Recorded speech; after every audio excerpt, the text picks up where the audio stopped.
Assalamualaikum warahmatullahi wabarakatuh.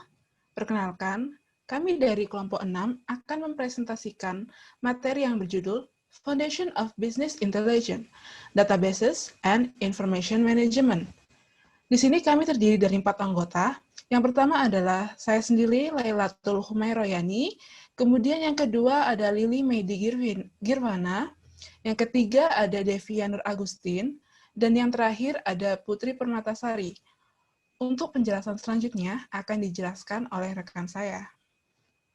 Sebuah bisnis dapat berjalan dengan efektif jika mendapatkan model data yang benar dan akurat yang nantinya akan diubah menjadi sebuah informasi yang berharga yang diambil dari database untuk meningkatkan layanan pelanggan dan minimalisir biaya. Next. Database sendiri adalah inti dari semua sistem informasi yang melacak orang, tempat, dan hal-hal yang harus dihadapi secara terus-menerus dan seringkali secara instan. Ketika menjalankan sebuah bisnis, terdapat kemungkinan besar akan menggunakan data tentang kategori informasi seperti pelanggan, pemasok, dan karyawan yang masing-masing kategori umum yang mewakili orang, tempat, atau benda menyimpan informasi disebut kesatuan. Kemudian kategori yang informasi tersebut memiliki atribut seperti nama dan alamat pemasok yang kemungkinan besar mencakup jalan, kota, negara bagian, dan kode pos, serta deskripsi bagian mengenai harga setiap bagian atau harga unit. Next. Setiap tabel berisi data tentang suatu entitas dan atribut.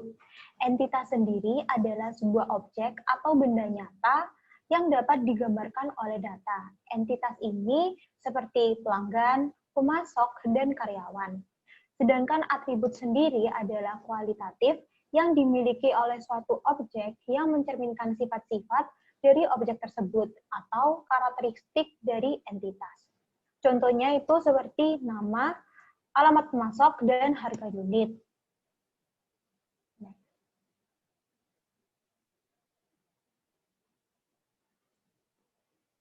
Di dalam database terdapat database relasional.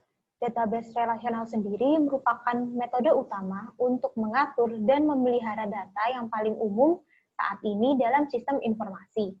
Database relasional mengatur data dalam dua tabel dimensi dengan baris atau entitas dan kolom atau atribut. Aturan data dalam tabel dua dimensi antara entitas dan atribut disebut dengan hubungan atau relasi. Di dalam database relasional, terdapat satu bidang yang ditetapkan, yang disebut dengan bidang kunci. Bidang kunci ini adalah pengenal unik untuk semua informasi di setiap baris tabel dan kunci utama ini tidak dapat diduplikasi. Contohnya adalah jika memiliki dua pemasok dengan nama yang sama, akan sulit untuk diidentifikasi atau membingungkan. Namun, jika masing-masing memiliki nomor pemasok yang unik, kebingungan seperti ini dapat dicegah. Karena bidang kunci tersebut berasal dari database relasional, maka nomor pemasok yang digunakan bukanlah nama dari dua pemasok yang akan minimalisir kebingungan.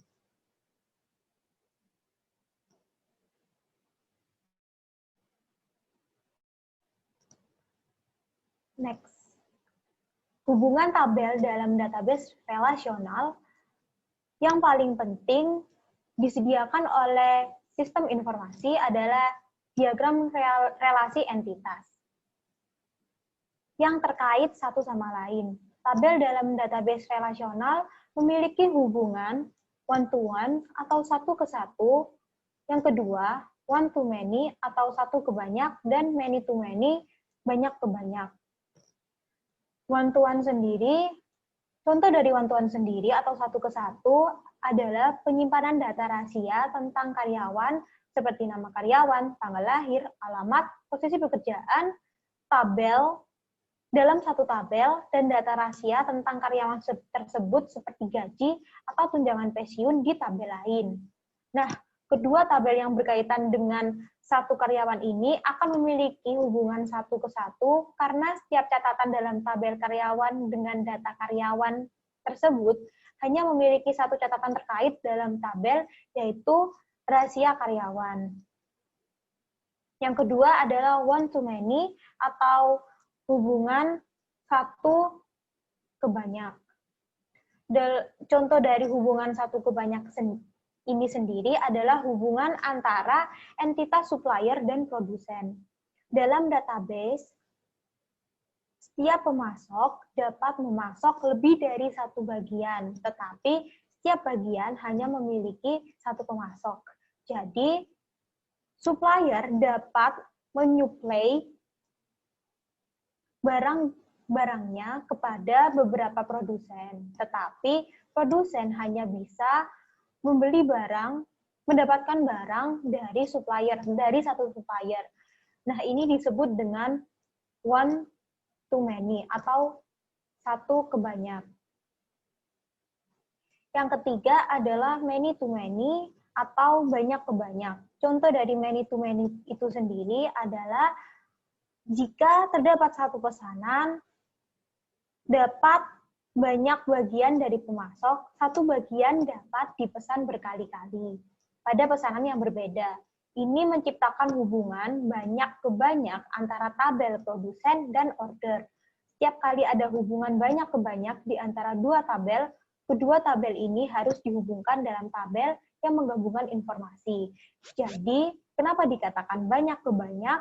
Karena satu pesanan tersebut dapat dipesan berkali-kali pada pesanan yang berbeda-beda. Jadi, perbandingannya dari banyak ke banyak ini terdapat di tabel produsen dan order yang digabungkan dalam dua tabel di dalam penggabungan informasi. Selanjutnya akan dilanjutkan oleh rekan saya. Baik, yang kedua yaitu ada Principle of a Database Management System. Nah, poin kedua ini ada 3 poin, yaitu yang pertama ada Operation of a Relational Database, yang kedua ada Capability of Database Management System, dan yang ketiga yaitu ada Non-Relational Database and the Database in the Core. Database Management System yaitu sebuah perangkat lunak yang khusus untuk membuat, menyimpan, mengatur, dan mengakses suatu data dari database. Nah, perangkat lunak ini fungsinya yaitu untuk membuat basis data fisik yang tersedia untuk berbagai pandangan logis bagi para pengguna. Jadi, setelah basis data fisik itu tadi telah dibuat, basis data fisik tersebut akan disimpan dalam suatu database, akan nantinya lebih mudah dikelola oleh pengguna. Contohnya saja, di sini dari Departemen Sumber Daya Manusia membuat sebuah basis data fisik yang hanya memerlukan tampilan dengan subset nama, nomor jaminan sosial, dan cakupan asuransi kesehatan. Namun, berbeda lagi dengan Departemen Pengajian. Nah, yang informasi yang mereka butuhkan hanya subset data berupa nama, nomor jaminan sosial, gaji kotor, dan gaji bersih. Lalu untuk yang selanjutnya yaitu Operation of Relation Data DBMS. Jadi di sini Operation of a Relation DBMS yaitu pembuatan subset yang terdiri atas informasi yang hanya diperlukan oleh pengguna. Jadi di sini karena tiap pengguna itu memerlukan berbagai macam pandangan, mereka hanya memerlukan informasi yang mereka butuhkan saja, sehingga dari sini pengguna itu dapat membuat suatu basis data fisik yang sesuai dengan kegunaannya atau kebutuhannya saja. Contohnya seperti tadi, bagi manajemen sumber daya manusia, mereka hanya memerlukan subset dengan tampilan nama, nomor jaminan sosial, dan cakupan asuransi kesehatan. Namun karena berbeda dengan Departemen Pengajian, mereka hanya memerlukan subset dengan berisi data, nama, nomor jaminan sosial, gaji kotor, dan gaji bersih. Lalu yang selanjutnya yaitu ada capability of database management system. Nah, capability ini merupakan kemampuan untuk mendefinisikan karakter di setiap file yang ada di tabel, lalu hasilnya didokumentasikan dan di kamus data. Nah, kemampuan dari database management system ini sendiri ada dua, yaitu yang pertama ada querying. Nah, querying itu yaitu mengubah atau mengekstrak database untuk memenuhi informasi yang dibutuhkan. Jadi di sini pengguna dapat mengedit atau mengekstrak database yang telah diunggah sesuai dengan informasi yang mereka butuhkan. Lalu setelah querying, yang kedua itu ada reporting. Nah, reporting ini merupakan kemampuan untuk menghasilkan laporan sehingga data yang diinginkan tadi dapat tersedia dalam format yang lebih terstruktur. Lalu yang selanjutnya yaitu ada operational database and database in the cloud. Nah, database ini dibentuk sebagai pengembang dari model analisis SQL. Database di cloud dirancang untuk mengelola kumpulan data yang besar sehingga analisis yang digunakan lebih fleksibel dan struktur. Sekian dari saya, selanjutnya akan dijelaskan oleh rekan saya. Selanjutnya, yaitu memanfaatkan database untuk meningkatkan kinerja bisnis dan pengambilan keputusan. Di sini terdapat 4 poin. Yang pertama yaitu tantangan dalam menangani besarnya volume data. Yang kedua, infrastruktur intelijen bisnis. Yang ketiga, perangkat analitik. Yang keempat, database dan web.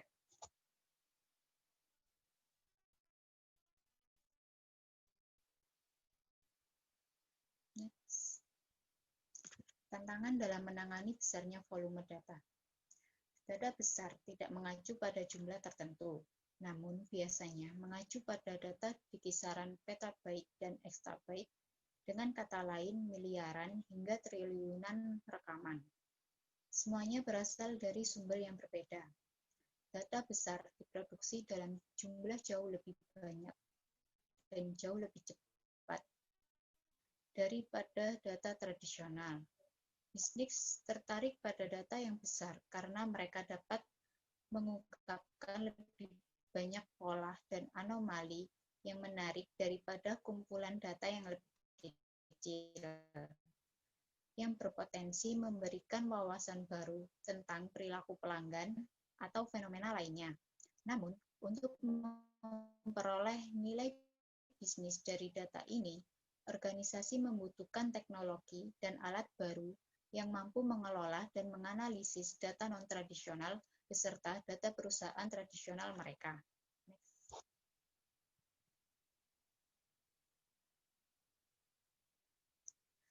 Infrastruktur intelijen bisnis. Kebutuhan akan data yang berkapabilitas besar memerlukan infrastruktur bisnis yang terkini dan memiliki rangkaian perangkat untuk memperoleh informasi-informasi yang diperlukan dari berbagai jenis data yang berbeda dalam organisasi. Kemampuan-kemampuan tersebut meliputi data warehouse, data mart, Hadoop, in-memory computing, dan platform analitis. Yang pertama ada warehouse. Warehouse adalah data yang menyimpan data historis dan data terkini yang berpengaruh bagi kepentingan pengambilan keputusan. Gudang data mengekstrak data terkini dan historis dari beberapa sistem operasional di dalam organisasi. Data ini digabungkan dengan data dari sumber eksternal dan diubah dengan mengoreksi data yang tidak akurat dan tidak lengkap, serta merestrukturisasi data untuk pelaporan dan analisis manajemen sebelum dimuat ke gudang data. Yang kedua, data marts, yaitu bagian dari data warehouse yang diringkas atau sangat terfokus ditempatkan dalam database terpisah untuk populasi penggunaan tertentu. Yang ketiga ada Hadoop. Hadoop yaitu perangkat kerja OpenShift yang dikelola oleh Apache Software Foundation yang memungkinkan pendistribusian proses data berkapabilitas besar. Hadoop terdiri dari beberapa layanan utama, yaitu Hadoop Distributed File System atau HDFS untuk penyimpanan data dan MapReduce untuk pemrosesan data paralel berkinerja tinggi. Hadoop dapat memproses segala jenis data dalam jumlah besar, termasuk data transaksional terstruktur, data yang terstruktur secara longgar seperti feed Facebook dan Twitter, data kompleks seperti file log server web, dan data audio dan video yang tidak terstruktur. Hadoop berjalan pada sekelompok server yang tidak mahal, dan prosesor dapat ditambahkan atau dihapus sesuai kebutuhan. Perusahaan menggunakan Hadoop untuk menganalisis volume data yang sangat besar serta untuk area pemetasan untuk data yang tidak terstruktur dan semi terstruktur sebelum dimuat ke dalam gudang data. Yang keempat, ada in-memory computing atau komputasi dalam memori, yaitu cara untuk memfasilitasi analisis data yang besar. Yang terakhir ada platform analitik. Platform analitik ini penggunaan teknologi relasional dan non-relasional yang dioptimalkan untuk menganalisis kumpulan data yang besar. Platform analitik ini seperti IBM Pure Data System for Analytics. Next.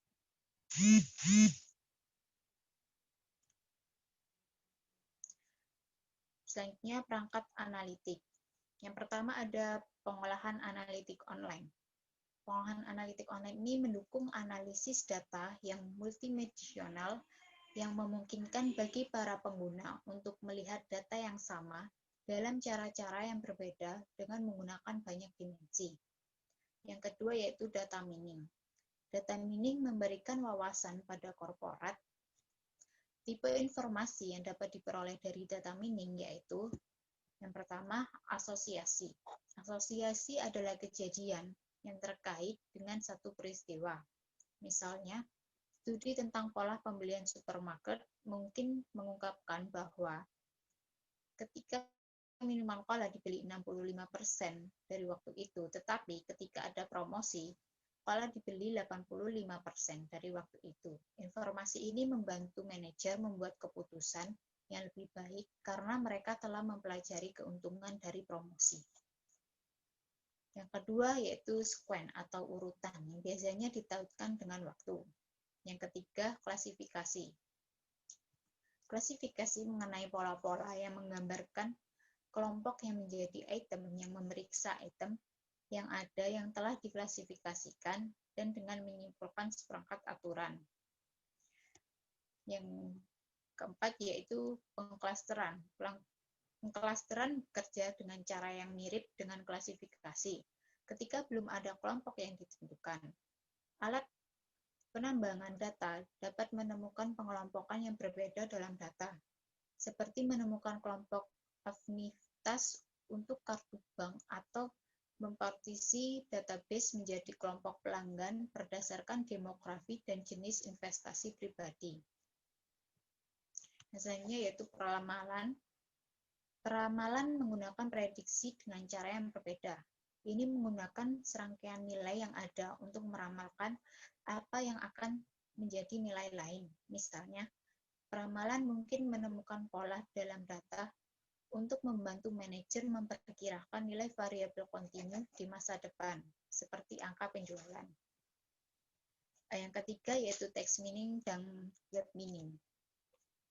Text mining tersedia untuk membantu bisnis dalam menganalisis data yang tidak terstruktur.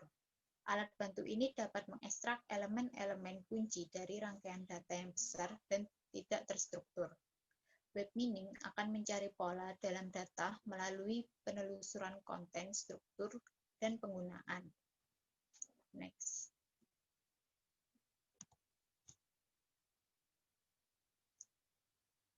Selanjutnya yaitu database dan web. Mengakses database perusahaan melalui web menciptakan efisiensi, peluang, dan model bisnis yang diaktifkan dengan web dalam sektor publik untuk membantu pelanggan dan warga negara untuk mengakses informasi yang berguna.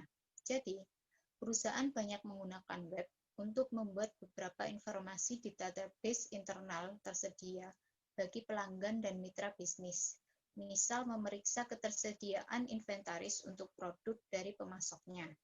Begitu juga calon pelanggan dapat menggunakan situs web perusahaan untuk melihat katalog produk perusahaan untuk melakukan pemesanan.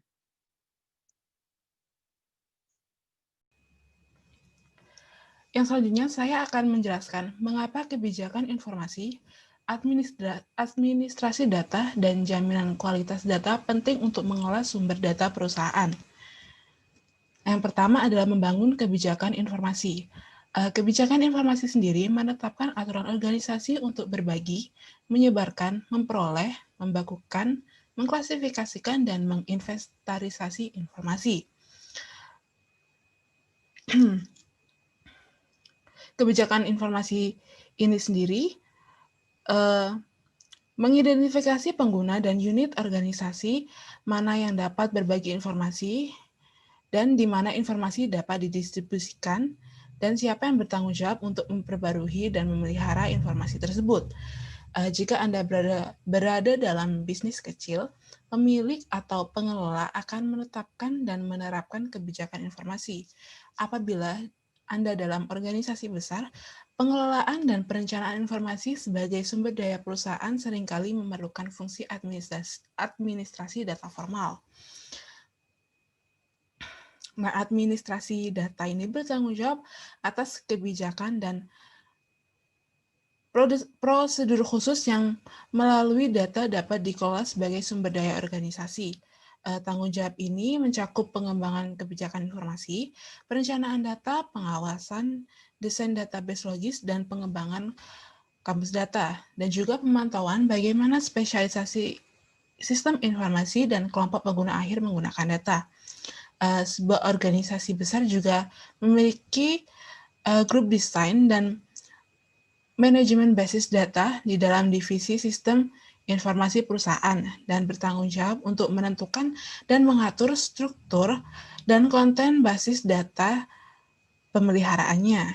Dalam kerjasama erat dengan pengguna, kelompok desain menetapkan database fisik, hubungan logis antar elemen, dan aturan akses prosedur keamanan yang dijalankan dan juga dapat disebut dengan administrasi database. Dan yang kedua adalah memastikan kualitas data. Jika database dirancang dengan benar dan standar data seluruh perusahaan ditetapkan, elemen data duplikat atau tidak konsisten harus minimal. Namun, sebagian besar masalah kualitas data seperti nama yang salah eja, nomor yang dialihkan, atau kode yang salah hilang berasal dari kesalahan selama input data.